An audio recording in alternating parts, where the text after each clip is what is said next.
Good afternoon, Ken. How are you? You ready to go? Thank you. I'd like to call to order the Thursday, May 18th Watertown Board of Adjustment meeting. Roll call, please. Dolly? Here. Hanson? Here. Arnold? Here. Shriver? Here. McGuire is absent. Stonebarger? Here. Stein? Here. Albertson? Here. We have a quorum. Thank you, Ken. The first item on the agenda is the approval of the May 4th, 2017 minutes. Can I get a motion in a second? Motion by Mr. Arnold, second by Mr. Stonebarger. All in favor say aye. Aye. Opposed? Motion carries. Item number 2 is Holy Name, applicant's Holy Name of Jesus Parish, permit number 17354. Is asking to allow for the enlargement of a structure at 1009 Skyline Drive in regard to some handicap ramping. Yep. Thank you. Application was submitted requesting to construct a non-conforming 425 square foot addition onto an existing non-conforming building. Said structure proposed to be constructed as close as 13 foot 6 inch from the front east side of the property line, where 30 foot setback is required. This is coming for a minor variance, and then also doing our paperwork, we found out that we could never find where the conditional use was ever granted for the property, so we're going to be doing like a little paperwork and combining that all together, hopefully, or in part separately or whatever, as we go through this. Current this appeal for a variance, the board will review an application for ongoing conditional use approval. Religious institutions located in the R1 single family resident district pursuant to 21-14-033 and contingent on compliance with specific rules governing conditional uses and other requirements of Title 21. Currently, there's 2 parcels, both owned by the Holy Name Church, which are utilized as one parcel, and the church facility set on Block 2 while the parking is in Block 1. Pete, why don't you give me the overhead? I'll kind of show them what a little better view of what they're requesting here.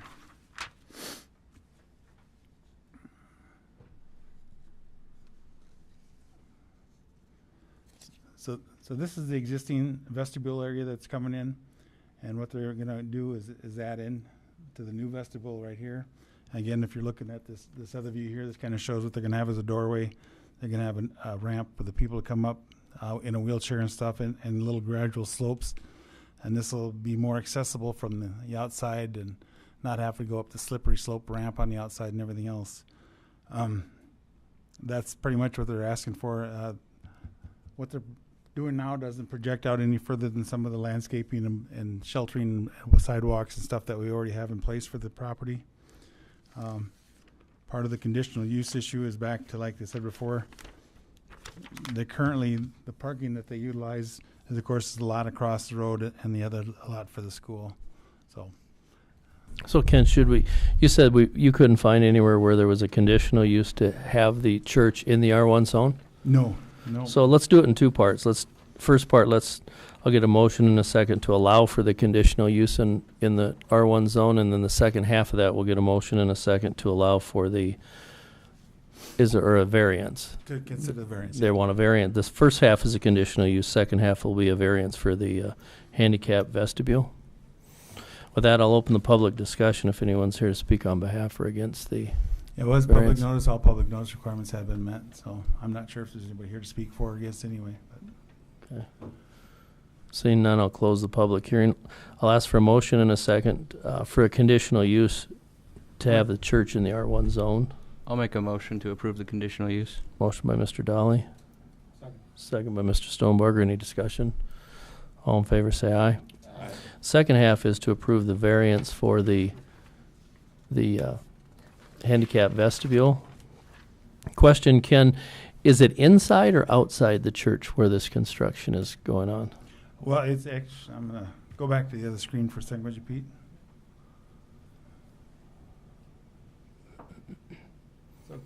Currently we're right here, and what they're going to do is they're going to actually be enclosing part of this area right here. Okay, that area there is currently a handicap ramp. Yep. And that area is going to be enclosed. Into the new part, yep. Okay. Okay, could I get a motion and a second for discussion? So moved. Motion by Mr. Albertson, second by Mr. Stein. Any discussion or questions on it? Seeing none, I'll ask for a vote. All in favor say aye. Aye. Opposed, motion carries. Item number 3 is the Watertown School District, permit number 17355, seeking a conditional use for the construction of storage units at 1626 First Avenue Southwest in an R3 multifamily residential district. Pat, I probably should recuse myself, being working with the Arrow Education Foundation. And a legend in the school district? And a legend. Okay.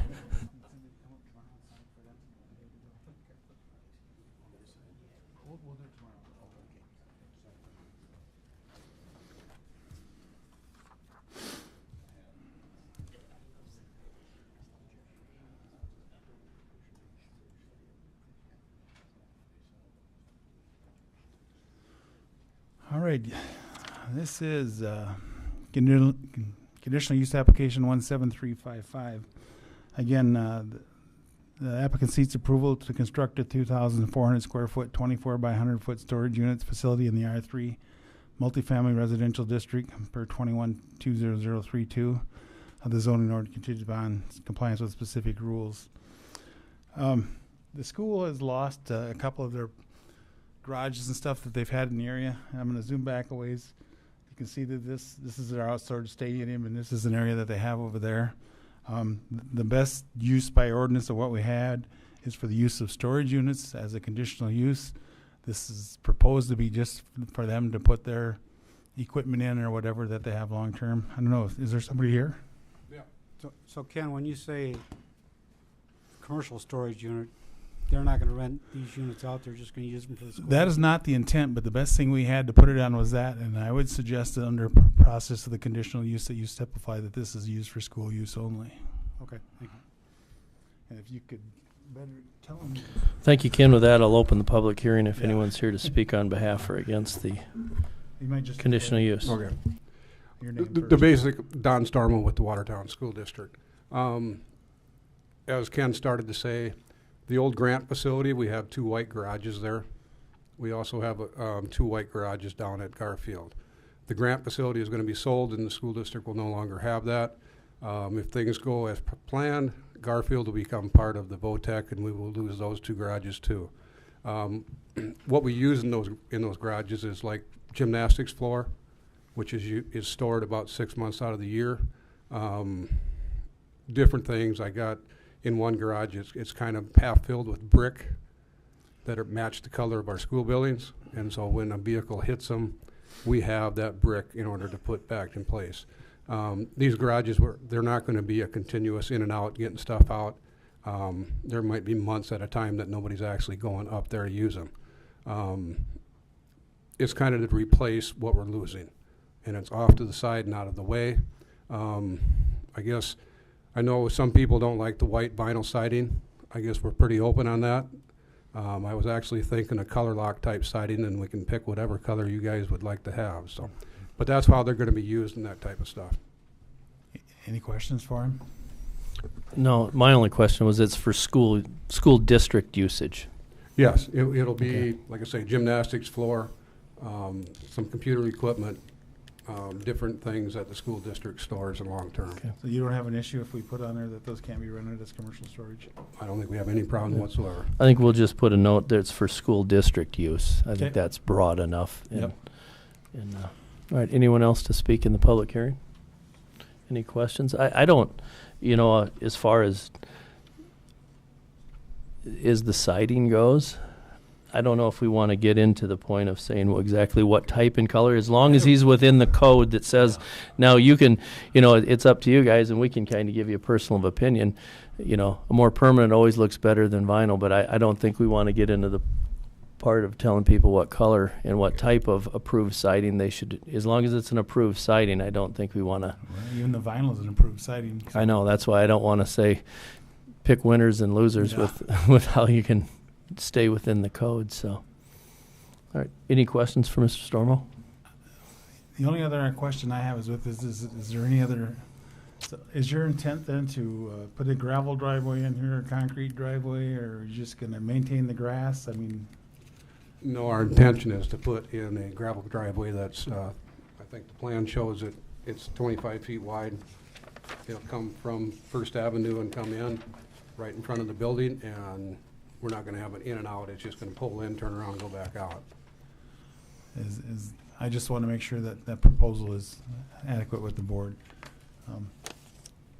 And it's not for commercial use, No. you know, so I see where they're probably only It's going to go in and currently out of going there. onto gravel, but we could still do the waiver right to protest if there ever does come a time when that situation would change on the street and stuff out there. I'm just throwing it out for question whether you want that or not.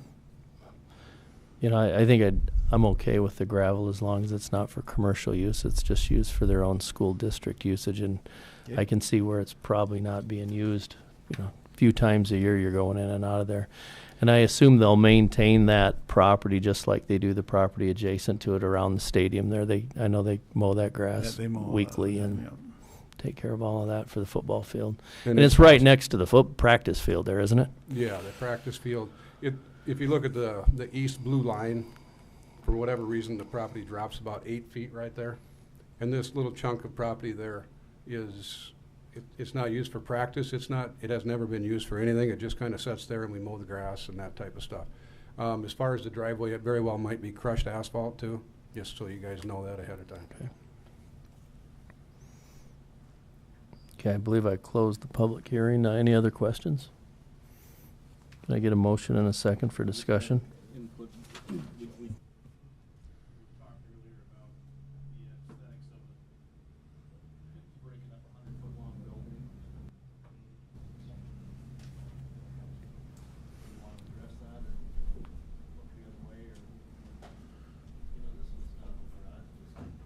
The height of it, this is 8-foot sidewalls? Correct. In our garage district, we break that up, but that's due to the height of those sidewalls. Those can get up to 16 feet. Yeah, that provision doesn't kick in until the height. Hits the 12 feet. typical height is Over extend. 12 feet Yep. is how we did it there too. Yeah, we don't control any other storage type units construction. Unless they whatsoever. get over 12 feet in height, so. All right, any other questions? You okay with that, Jason? Yeah. Can I get a motion and a second? I'll move. Motion by Mr. Arnold. Second by Mr. Dolly, and I assume that's for the notation we put in there earlier for school use only? Okay, all right. Any other discussion, any questions? All in favor, say aye. Aye. Opposed, motion carries.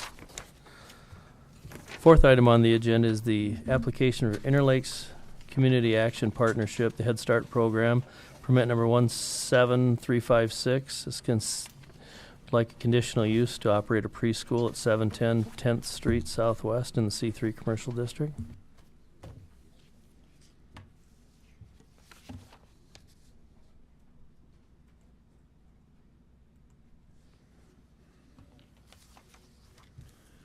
Yes, thank you. Applicant seeks approval to operate a preschool facility in the C3 Highway Commercial District per 21280311. Daycare facility non-residential and 21.280319. Other similar uses contingent upon compliance with the purpose of the C3 district and specific rules governing conditional uses.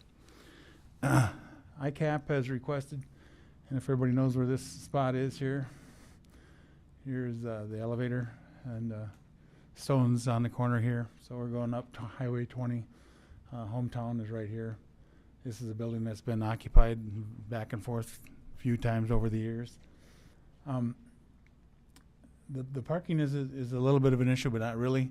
They've taken out some of the parking that would be along this side to allow for bus entrance to come in and out. This is the general time.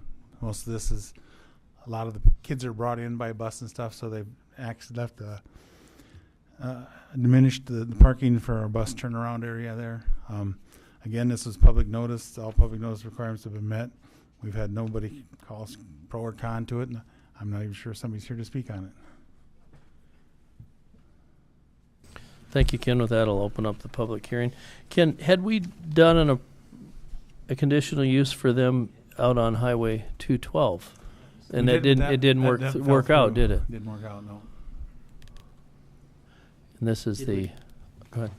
Did we not previously approve a daycare for this building? There has been approval for a daycare in this structure before, yes. That's right. Ton of Fun was going to move over there or something Yeah, but like that's that. came and gone too since then, so. Question I have, is there any outside play area for the kids or anything like that? Yeah, we will put, right, so back on this garage from this side of the building all the way back. I believe it's like 96 feet and then all the way over and back down. Could you also give us your name for the record? Sorry, I'm Steph Labita. I'm the Head Start Director at ICAP.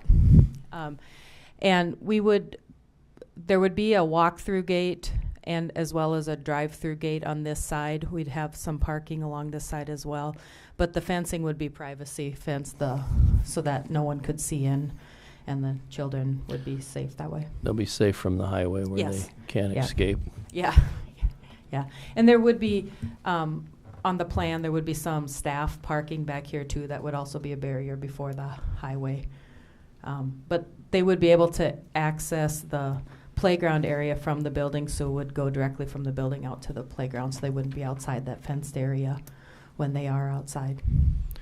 Where will the bus pick up the kids at? Will that pull out onto Burlington or onto Highway 20? It'll pull out onto the street, so they'll come in here and they'll loop in and then drop the kids off and then turn around and come out that way. So that loading area where the kids are dropped off and picked up, there's no fences around that, it's just wide open? At this point, it is, yes. But Here's the area they're talking about, the fencing going in and the parking that'd still be existing there. I'm sorry, go ahead. yeah. No, you can go ahead. We have not put fencing up currently, or hadn't planned to, because when they get dropped off, they'll get dropped off right here along the sidewalk, which directly goes into the doors. And there's always a bus monitor, and then the teachers are there when they get to the center to enter the classrooms. So is Lot A just for teachers then? There's no loading up there? Sorry? Lot A, Just north. Oh, yeah. Yeah. Yep, that would be for just staff parking. The bus would just come in this front area. Was it your intention to stay in this location long-term, or are you going to continue to look for other accommodations? Our intention is to stay, if this is approved, then we intend to go into a 5-year contract, a lease for the time being. Our preference would be to lease, versus owning, but we would plan to stay there long-term. The parking lot to the north, I believe, is just gravel, isn't it? Yes. Any plans to do anything with that? Not at this point, we hadn't. That would be something we'd have to speak with the landlord. I It's think. about half and half. This much is asphalt and this much is gravel currently, so. Okay. And that could be a condition if you want it, that you can place on it within a period of time or something. The south side is asphalt, isn't it? Yes. Where the bus will pull in. South side's Yeah. all asphalt, correct. Any other questions? Anyone else to speak in the public hearing?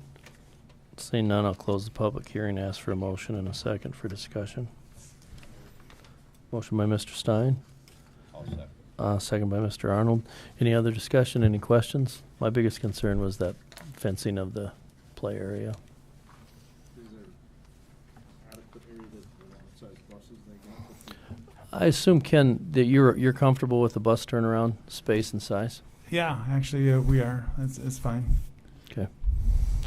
All right. Any other questions? It'd be nice to see that north end cleaned up and blacktop too, but I suppose that would go back to the landowner most likely, and if he had to hard surface that whole area, it wouldn't pay him to rent the building out.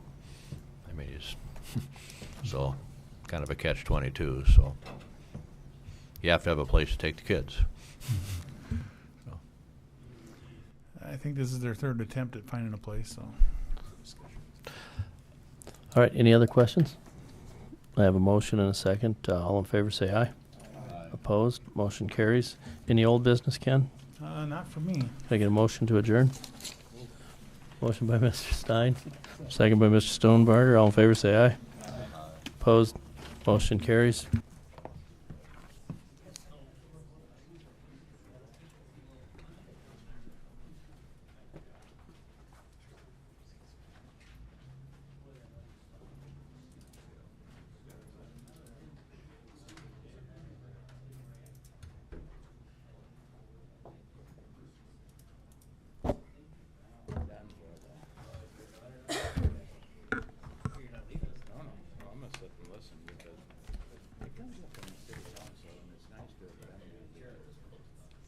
Once in a great while, somebody asks questions. No, that was approved by the plan commission.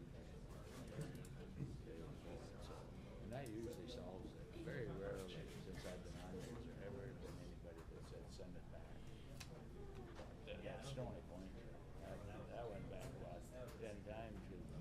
could figure out what the hell was going on. Well,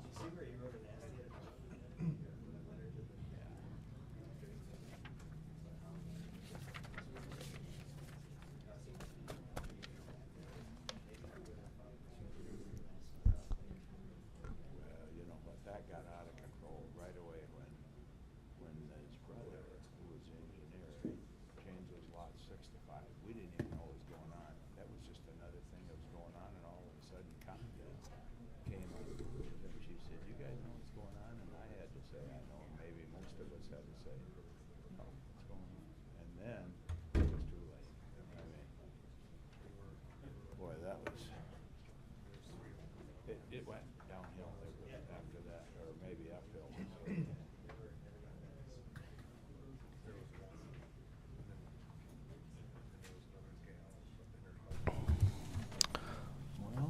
All right, Brandy, you ready? Yep.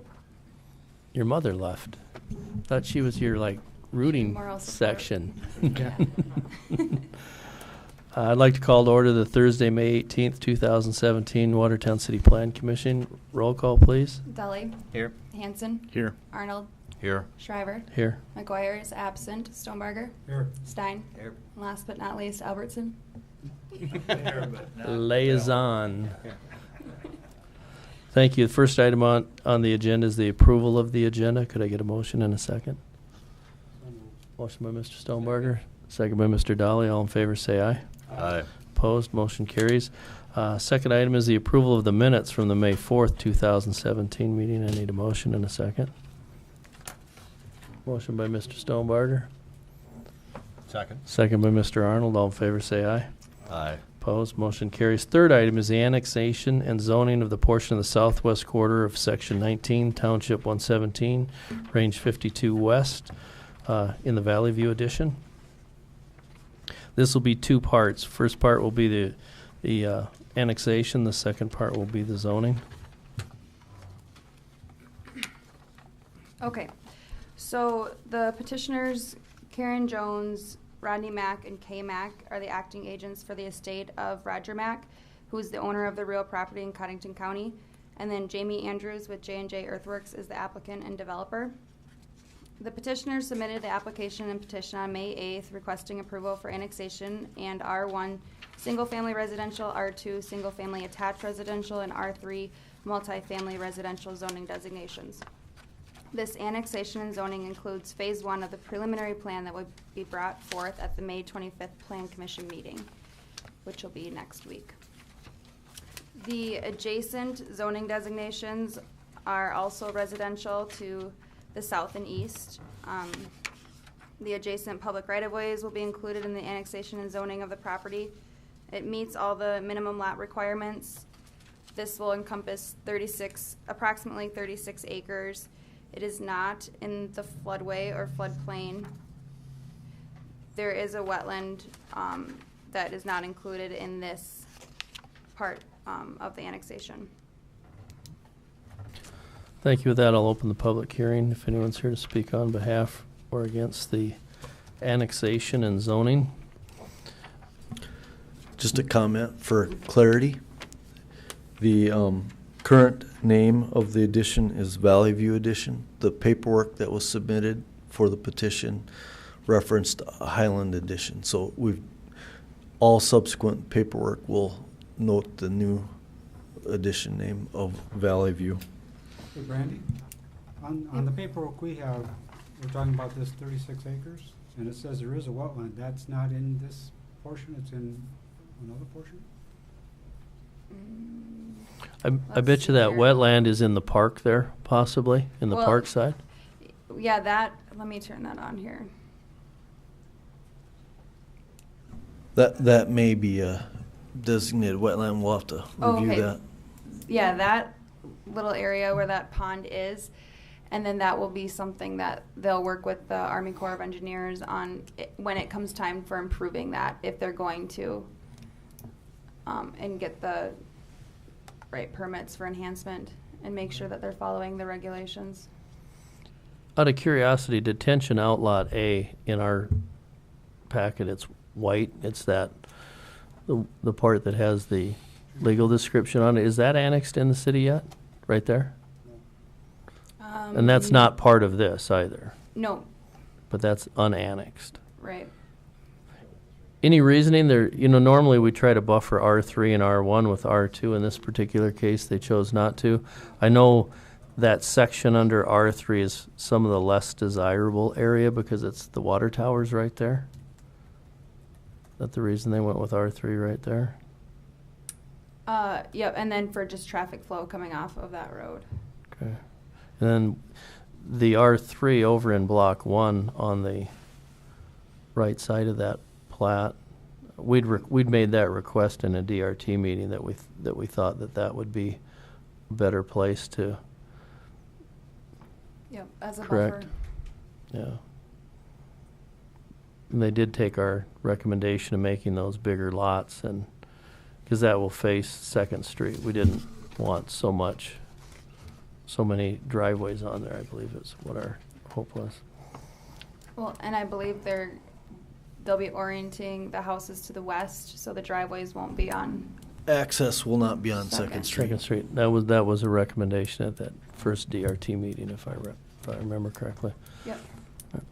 All the lot, now, as far as the plats of the lots, will that be coming before us or with the final master plan? Yeah, this is just phase one. Right, Annex we'll get and the zone, lot, and we'll then get the we're lot sizes, street names, cul-de-sac Preliminary sizes. plan, yeah. And the next step. So this is just the annexation. The first vote will be for the annexation. The second vote will be for the zoning. I'll close the public hearing. Ask for motion a second on the annexation. Excuse me, I just have one quick question. On the west end of the annexation, that triangle piece of property, triangle pie, yeah, right there, is that a different landowner, or is that to be future annexed somewhere? That is a different landowner. I see. Yeah. So this is what will be included in the preliminary plan coming forward to you guys next week. I have another question. When we had that I suppose design that's what it is, not review much team different. meeting, there was an issue about the number of cul-de-sacs on this entire property. Has that changed at all, or has that stayed the same? And has the city? They did reduce the number of cul-de-sacs, and the reasoning for the 3 that you see in this portion of the annexation and zoning is because of the contours and how they were able to place those lots. Otherwise, they did minimize a few of the cul-de-sacs that were a concern for maintenance. I think you can see in the next portion to annex in, those it looks like cul-de-sacs there, but they kind of incorporated them into the curve of the road further to your left with your pointer right there. I think that was the areas where there was a lot of cul-de-sacs, and the DRT meeting, it came up that it'd be nice if they could kind of incorporate those in the turns in the road, and now they're kind of a corner cul-de-sac like. This is the only other cul-de-sac. And we'll see that when the master plan comes to before us yet. Yeah. All right. Any other questions for her? Can I get a motion for annexation? Motion by Mr. Stein. Second. Second by Mr. Stonebarger. Any other discussion? All in favor, say aye. Aye. Opposed? Motion carries. The second half of the I need a motion for the, to approve the zoning resolution 2017-18. Motion by Mr. Dolly. Second by Mr. Hanson. Any other questions? All in favor, say aye. Opposed? Motion carries. Fourth item on today's agenda is a resolution amending section 21 for the ordinance in regard to portable sign regulations. Oh, No, and that was included on your agenda packets, but we pulled that from the Okay. one that was submitted online. Okay, so we'll scratch that, go on to the fifth item, a resolution amending chapter 21 in regard to wireless communication towers. Turn that over to Justin. Thank you, Brandy.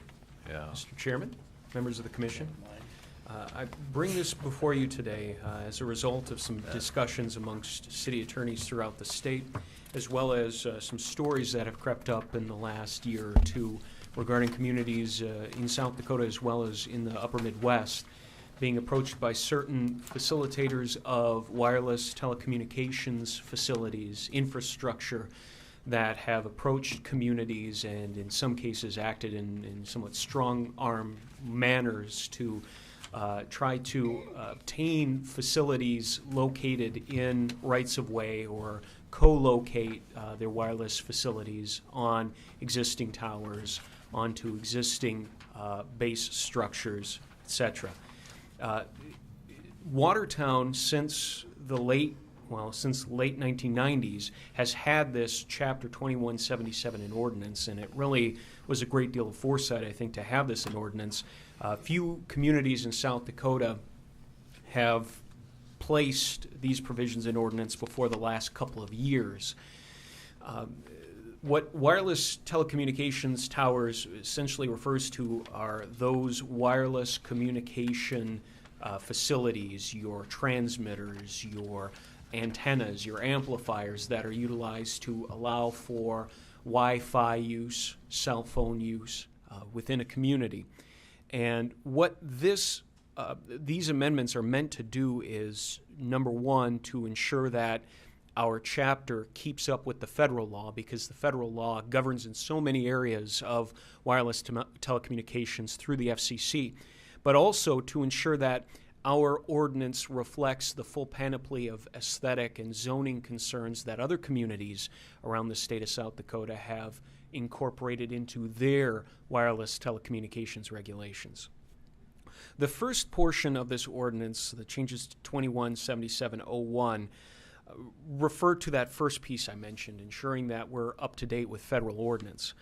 In 2012, there was a change, or with federal statute, and federal regulation. In 2012, there were changes to federal regulations through the FCC that provided a fast-track mechanism for certain types of wireless telecommunications sightings. Specifically, wireless telecommunications facilities that were co-located onto existing poles, towers, etc., that wouldn't substantially change the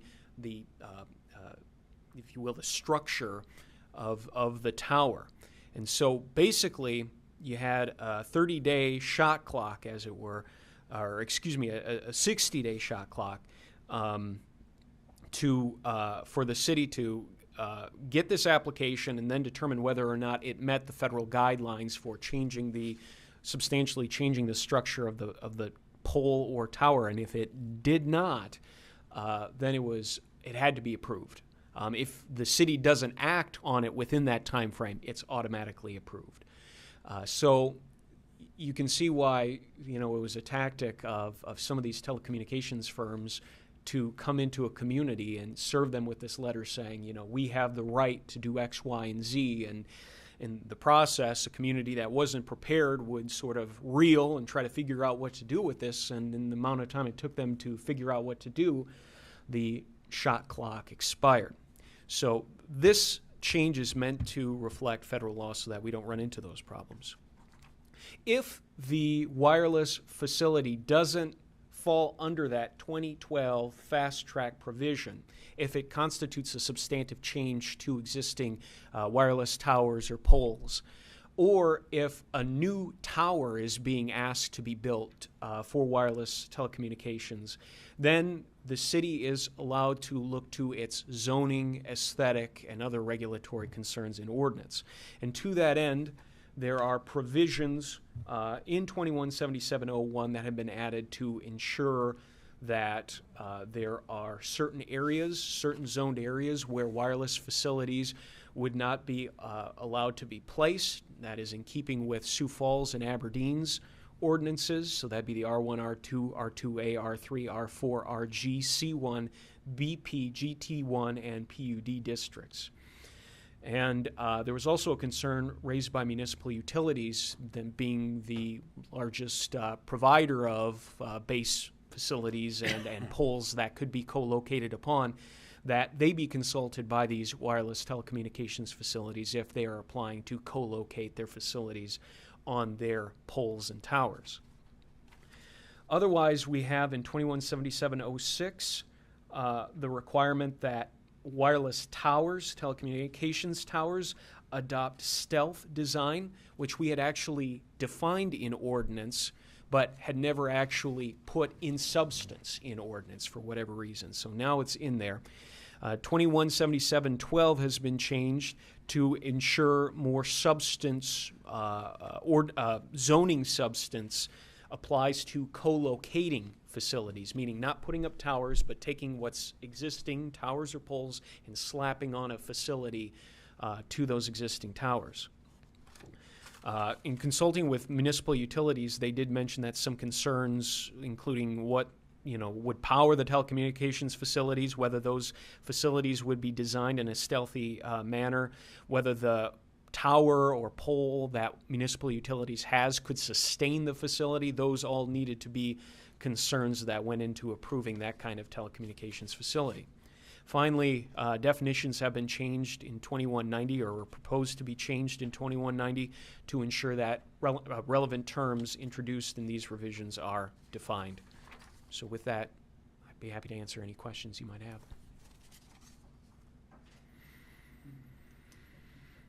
I had one, but I forgot it. No, the question is can they put these facilities on any pole, or do they have to have approval of the owner of the pole, don't they? Yes, they would still need approval of the tower owner, of the pole owner. At least so. The sticky subject is, with it being a municipality, municipal utilities, I'd have to do some additional research, but there may be some ambiguity there. Had it been a private entity that had put up that infrastructure, then they certainly would have to negotiate. But if their argument is that the poles are up within the right-of-way and municipal utilities has provided access to the poles to other utilities, they may try to argue that, by keeping us out of the mix, you are unduly restricting our competitive. You're placing competitive burdens on us. What this effectively does is make sure that federal law, insofar as it applies in those contexts, is followed. And that's the big thing. That's what we can regulate. And the process they go through now has some stop losses for the city, so we don't run out of time. Yep. Meaning aesthetically, we can put our stealth in there. We can make sure that it's going to look aesthetic. Yeah. More aesthetically pleasing in the future than it may have been in the past. That's correct. We wouldn't be able to, and I can guarantee you that these companies come in with very good attorneys. And if they're all very good. Yeah. All attorneys. Oh, well, thank you. Thank you.